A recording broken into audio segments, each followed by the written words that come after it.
In 1980, I did a world tour. I had released an album and I had a greatest hits album.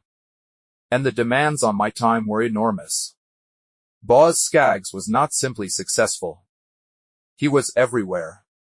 The kind of voice that defined an entire sonic era, selling millions of records and accumulating awards. Then at the absolute peak of it all, he walked away, leaving behind fame while the world was still calling his name. But that was only the beginning. What followed was a painful divorce and a custody battle that dragged on for years. A personal life quietly falling apart behind closed doors, and a loss so devastating that it changed everything he thought he understood about himself. And just when it seemed things could not possibly get worse, another catastrophe arrived that erased decades of his work in a single night. Yet today, the way Boz Scaggs currently lives will genuinely surprise you. Boz Scaggs sold millions of records, won a Grammy Award, and created music that defined an entire decade. His voice drifted out of car radios and nightclub speakers, smooth and effortless, the sound of a man who appeared to have everything figured out. But the fame that made his name also hollowed him out in ways that his fans never witnessed. By the time he walked away from music at the very height of his success, nobody truly understood why. The reasons he left, and the devastation that followed, turned out to be far more painful than anyone could have imagined. Boz Scaggs grew up in Texas, where music was a constant presence but fame was a distant concept. The turning point came in the late 1950s at a private academy in Dallas, where a teenage Boz crossed paths with another student who would permanently alter the direction of his life. His name was Steve Miller. The two boys connected over a shared love of rhythm and blues, the kind of music that did not appear on most suburban radio stations. They played together in school bands, developing their abilities in front of small audiences who had no idea they were watching future legends in their earliest form. The partnership carried into adulthood. Boz joined Miller's successive bands, working as a guitarist and vocalist, learning how to hold an audience without demanding the spotlight for himself. When Miller formed his own band in San Francisco in 1967, Boz came along, contributing to the band's first two albums and absorbing the psychedelic energy of the late 1960s music scene. Critics took notice and fans bought the records. But Boz was already thinking about something beyond what was immediately in front of him. Before joining Miller in San Francisco, he had spent a significant period traveling through Europe, performing as a street musician. Those years shaped him in ways that no recording studio ever could. He learned to sing for whatever coins people chose to throw, to hold a crowd with nothing but a guitar and a voice, and no safety net beneath him. The experience taught him that music was ultimately not about contracts or chart positions. It was about genuine human connection. When he returned to the United States, he carried that understanding with him. And when he eventually left to pursue a solo career, he did so with the quiet confidence of someone who had already survived without institutional support. His self-titled debut arrived in 1969, announcing his presence without making him an overnight star but establishing something real and durable. The album featured an extended track that showcased extraordinary guitar work from a session player who would soon become legendary in his own right. The music was slow, aching, and deeply rooted in the blues tradition Boz had loved since boyhood. It sounded like nothing else on the radio that year. The breakthrough required patience. He released 6 albums through the first half of the 1970s, building an audience incrementally, working through tours and studio sessions while the recording industry attempted to figure out what category to place him in. He was not pure rock, not pure soul, and not pure pop. He occupied a particular space in between, and finding the audience for that space took time. But in 1976, everything shifted. His 7th studio album became a global phenomenon, reaching the upper reaches of the American charts and remaining there for more than 2 continuous years. The singles pulled from it were everywhere. The standout track won a Grammy in a category that typically belonged to artists far more deeply embedded in the soul tradition. Follow-up releases maintained the momentum. Boz Scaggs was at the absolute peak of his commercial power. He had done everything he had set out to accomplish. He had left Texas, survived the uncertainty of Europe, learned from one of the best musicians of his generation, and built the kind of career that most musicians spend their entire lives pursuing without reaching. He had money, recognition, and the respect of his professional peers. And then, without visible warning, he stopped. Following his 1980 album release, Boz Scaggs abruptly ceased touring. He stepped back from the recording industry entirely. The silence extended for 8 years. Fans were confused. The music press speculated about burnout, addiction, creative collapse. The truth was more straightforward and more human. He was exhausted. In a rare conversation with a major music publication, he acknowledged that the wealth and recognition he had accumulated were not what they had appeared to be from the outside. He felt overwhelmed by the relentless machinery of superstardom, the artificial public identity the industry had constructed around him, and the corporate pressures that accompanied selling millions of records. He needed space to breathe. But there was another reason, one that no interview could fully contain. His 2 young sons were toddlers. He had spent years being absent from their development, locked in studio sessions and traveling the country on endless tours. He looked at his children and recognized that he had become a stranger to them. He chose to become a father instead. So he remained in San Francisco, the city that had become his home, and he built a life there. He opened a bar and later founded a music nightclub. He was still Boz Scaggs. He had simply stopped performing. But the peace he found in those years would not hold. The personal challenges waiting for him were far more painful than anything he had encountered on the road. Boz Scaggs met the woman who would become his first wife during his rise in the early 1970s. She was a prominent San Francisco socialite, a woman who moved through the city's cultural world with ease. They were well matched. She understood the environment he was entering and was not intimidated by it. They married in 1971, though some documents record the formal completion of the marriage as 1973. But the compounding pressures of his rapidly ascending career between 1976 and 1979 placed a strain on the relationship that few marriages could have sustained. He was traveling continuously, circling the globe for tours and promotional obligations. The public scrutiny intensified with every successful single. The frenetic environment of the late 1970s music industry, with its late nights and relentless social obligations, did not produce the conditions for a stable domestic life.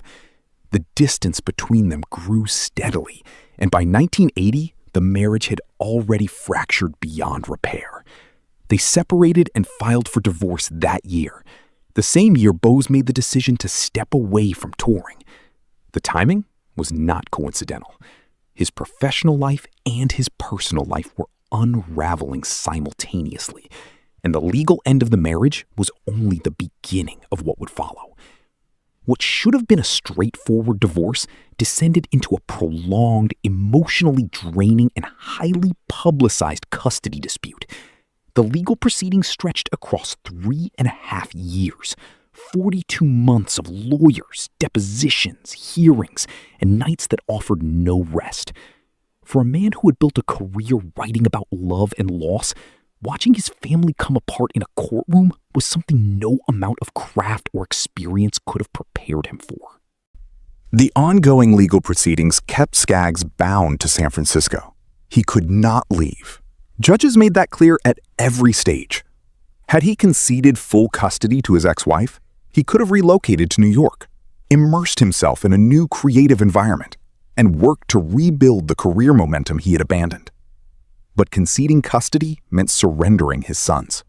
He would not do that. So he remained in San Francisco, watching his professional trajectory stall while contemporaries continued forward without him. He exchanged fame for fatherhood. It was a decision he never regretted, but it came at a staggering personal cost. After 42 months of litigation, the court awarded Scaggs joint legal and physical custody of both boys. The ruling represented a victory, though a complicated one. His sons would divide their childhood between their parents' separate San Francisco homes, packing their belongings every few days, and adjusting to different rules and different rhythms on a rotating schedule. It was the best arrangement the court could offer. Boz accepted it because the alternative was losing them entirely. A workable routine eventually emerged from the chaos. The boys adapted to their divided households. Boz settled into the demanding and unglamorous reality of single parenthood, a role that bore no resemblance to the life he had left behind. The household he provided his children was unconventional by any measure. They grew up around his nightclub, surrounded by musicians and the particular late-night energy that most parents actively shield their children from. It was not a conventional upbringing, but it was the only one Boz knew how to offer. His younger son struggled significantly from early on. He was diagnosed with attention deficit disorder, a condition that made reading and processing information in the way his classmates managed it consistently difficult. The diagnosis explained years of frustration, of report cards that never reflected his actual intelligence, of teachers unable to understand why a clearly capable child could not focus. But a diagnosis is not a solution. The struggles continued, and Boz watched with a helplessness that no amount of parental commitment could resolve. He took his son to specialists. He researched the condition. He tried every approach that anyone suggested. Nothing worked with any consistency. The boy was suffering, and the father who had sacrificed his career to remain close to him was unable to fix it. The custody proceedings eventually concluded. The joint parenting arrangement found its rhythm.